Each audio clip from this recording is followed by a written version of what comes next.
Hello, Chrissy. Hello. We are talking a little bit of politics today. Oh and my we want to God. get, I know. What are the main issues that you're thinking about? Me? Yeah. The character of our president. That's it. And is that going to inform how you vote Oh, for absolutely. Michigan offices? Absolutely. No Republican will get my vote. This is not to say I've never voted for a Republican. Not this year. Any president that says on national TV, I fall in love with Kim Jong, ought to be removed the same day from office. Trump's not on the ballot in 2 weeks. He's on the ballot all the time. You think he's on the ballot all the Oh, time? absolutely. It's going to impact He everything. himself said this. He said, My this God. is an election about me. So what are some of the things that are most important to you as we're looking at elections here in Michigan, you know?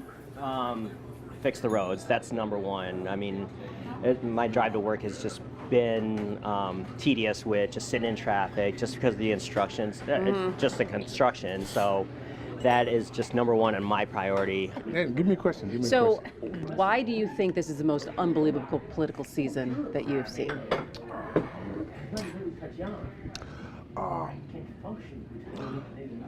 What drives me the craziest is that people voting against or not voting in their own interest.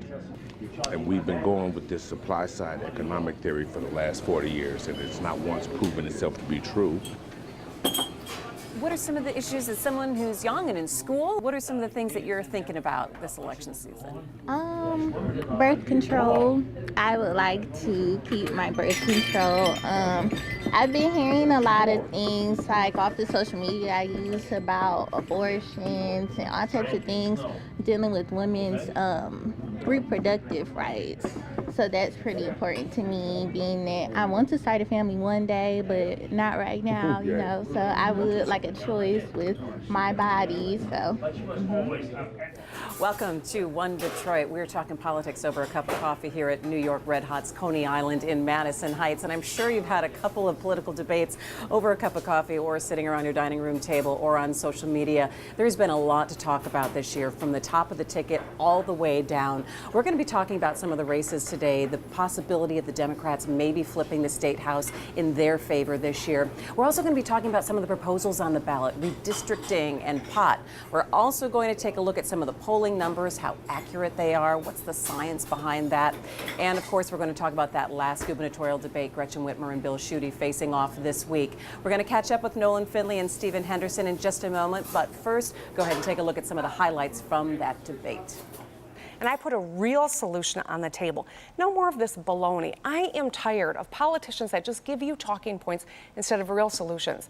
Saying you're going to walk through the front door of the Trump White House doesn't fix a single pothole in this state. And I'm tired of traveling roads that are falling apart. Getting more road funding from Washington back to Michigan would help our roads. And listen, Senator Whitmer's approach is just more taxes. Her economic policies is a three-letter word, tax, and will send us into a spiral, and will cost more jobs, and Michigan will fall behind again. For this guy to stand here and call me extreme and imply all sorts of things is ridiculous. And that's the kind of rhetoric that has created this ugly environment in this country.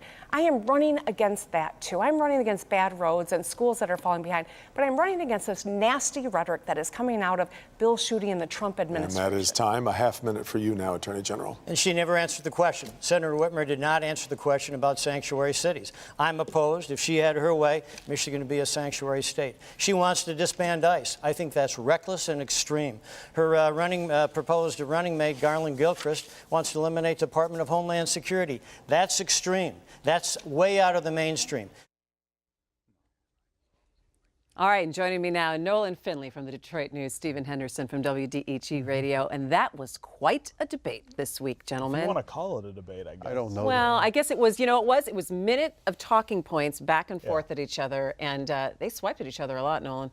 Well, it was like watching two welterweights in a boxing rink, just snarling and dancing around each other, but nobody delivering anything of substance. So I think that maybe we should start thinking about doing these debates differently, because I would have loved to see Really? you break. I wonder where you I got would that have idea loved to from. see you take an hour and you break it down only on 4 subject matters.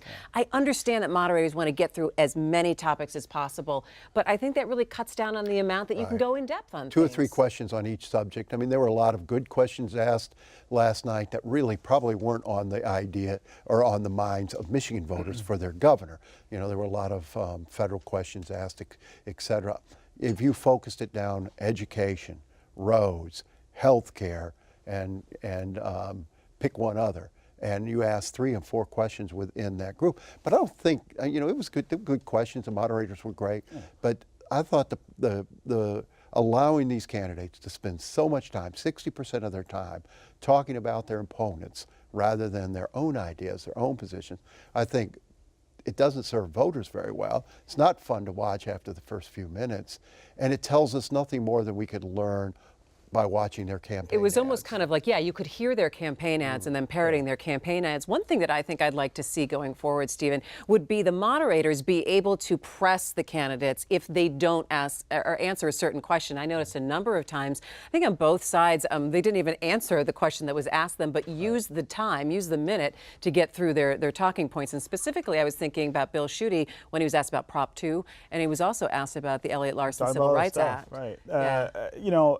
the whole structure for these debates is screwed up, and it is skewed to favor the campaigns, who play all of the media outlets in the state against each other, saying, well, I'll give it to you if you agree to these kinds of ground rules. And as long as that's the case, this is what we're going to end up with. I have said for a really long time in this state, and Nolan and I worked really hard about 6 or 7 years ago to try to create a consortium of media outlets to work together to schedule debates, format them in a way that makes sense, and then invite the campaigns and tell them this is the only debate you're going to get on our air, and everyone's going to air it. Everyone's going to share on the responsibility. They do something similar in Indiana right now at the national level, of course. Yeah. That's how we handle presidential debates. Yeah. It is the Tell them logical when the way to debate's fix going to this. be and So where. let We me- did that let on me ask you Mackinac. yeah, but how significant are debates anymore? Do we think that the majority of the people have made up their mind? And I know you guys will get to talk about polling and the numbers a little bit later on in the show. But do debates continue to be significant in helping people get an idea? I think they can be if they're handled right, and if the candidates show up prepared to actually debate and not go into their little safe talking points and their campaign ads, and if they're not looking simply to come up with a quip or a one-liner to embarrass their opponent, if they actually talk about what separates them from their opponents, we actually heard ideas, I don't think you can walk out right now. You can walk out and ask anybody, what's the difference between Gretchen Whitmer and Bill Schuette, and they would know anything other than their party ID.